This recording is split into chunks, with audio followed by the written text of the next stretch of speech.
በቦክሰር ፓንት ነው ቤት ውስጥ የሚንቀሳቀሰው።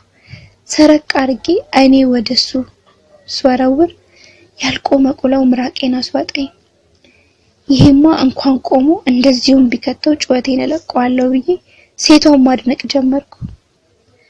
በውስጤ ተጫዋች ሳሪ የሚል የሚኪ ድምጽ ከሐሳብ ያነቃኝ።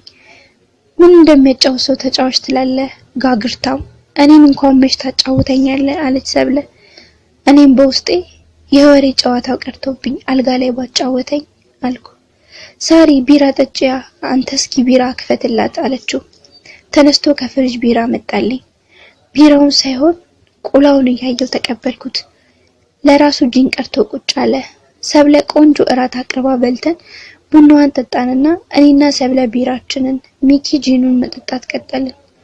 አጠገቡ ቁጭ ብላ ከንፈሩን ስትስመው እኔን ከቁብም አይቆጥሩኝም። ያው እኛ ብዙ ጣጣ ጭንቀት ምናምን የለብንም። አልደበረሽም አይደል አለችኝ ሰብለ። አረ በጭራሽ ተጫወቱ እኔ ልሂድላችሁ አልኩ። አረ ጠጪ ተጫውተሽ ትሄጃለሽ አለ ሚኪ። አይ አረብሻችሁ፣ ድምጻችሁን ግን ቀነስ አድርጉ እኔንም